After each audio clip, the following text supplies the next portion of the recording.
Et nous sommes maintenant en ligne avec Alice. Alice, bonjour, soyez la bienvenue sur l'antenne d'Europe 1. Bonjour. Alice, quel âge avez-vous et d'où nous appelez-vous ? Alors j'ai 26 ans et je vous appelle de Nice. Alors votre problème, vous Alice, c'est une collègue qui râle tout le temps et sur tous les sujets. C'est exactement ça. Aucun sujet n'est épargné. Elle râle en permanence et toute la journée. Alors elle sur quoi ? Alors donnez-nous quelques exemples. Alors elle va râler sur des choses perso, c'est-à-dire sa vie en dehors du boulot, son jardin, son conjoint, son chien. Elle va aussi râler sur tout ce qui est possible et imaginable au boulot, c'est-à-dire le bureau est mal rangé, ce projet est mal mené, cette personne est désagréable, absolument tout. Tout le temps. Elle a même râlé sur le fait qu'il y avait une rampe handicapée à la sortie de notre immeuble, ce qui faisait faire un détour de 2 mètres en marchant. Ah oui, donc dès qu'elle ouvre la bouche, c'est pour râler en fait. C'est ça. Et le problème aussi, vous nous dites, c'est que non, elle ouvre la bouche très souvent puisqu'elle est hyper bavarde.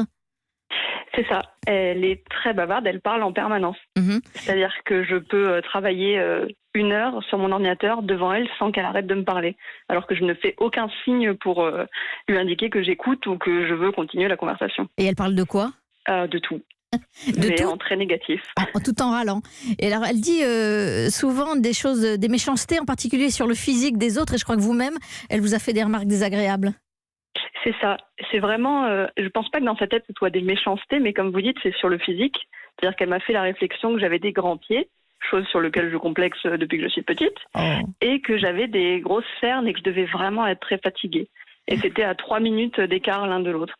Et comment vous avez réagi à ce moment-là ? Alors, c'était une période de stress, donc je lui ai dit, écoute, je n'ai pas besoin de ce genre de remarques comme ça sur moi, merci d'arrêter. Et après, j'ai coupé la conversation pour pas que ça parte. Et elle critique aussi le physique des gens qu'elle croise tout le temps aussi. Oui, c'est toujours en fait de la critique permanente, qui n'est pas méchante, mais qui est toujours là. C'est-à-dire c'est une autocritique et une critique du monde extérieur permanent. Et pourquoi vous dites elle qui n'est pas méchante ? Parce que c'est désagréable de dire quand même à quelqu'un qu'il a des grosses cernes. Alors c'est très désagréable, mais elle le voit pas comme une critique négative. Par exemple, je lui ai fait la réflexion comme quoi il fallait pas critiquer mon physique, que j'appréciais pas ça, et elle n'a plus jamais dit un mot là-dessus. Donc elle a compris. Entendu, oui. Elle a compris. Mais le problème, c'est que ça s'applique à tous les sujets et que je peux pas faire la remarque sur tous les sujets. Donc vous dites, elle plombe l'ambiance de tout le bureau, en fait. Dès qu'on a une petite victoire, une célébration, alors tout ne se passe jamais comme prévu, évidemment. Il y a toujours un mauvais côté présent, mais elle le relève tout le temps, elle le met au premier plan, au lieu qu'on soit juste satisfait de cette journée de travail, de cet atelier, de cette chose. Et vos collègues, elles partagent le même avis que vous sur cette collègue râleuse ? Tout à fait, on est une équipe de 5. Ouais. Et en fait, au début, à son recrutement, personne ne s'est rien dit parce que moi, je me disais que c'était peut-être un problème de compatibilité entre elle et moi. C'était peut-être pas que elle, finalement. Ouais. Et du coup, j'ai rien dit. Aux grandes dames de mes proches, de mon conjoint qui en a soupé en entendant toute la journée mes complaintes. Et au bout de 3 mois, j'ai une autre collègue qui a craqué et qui est venue vers moi en disant « Mais est-ce que ça se passe bien avec elle ? Parce que moi, j'arrive pas à travailler avec elle, etc. » Et au fur et à mesure, les 4 autres personnes ont craqué.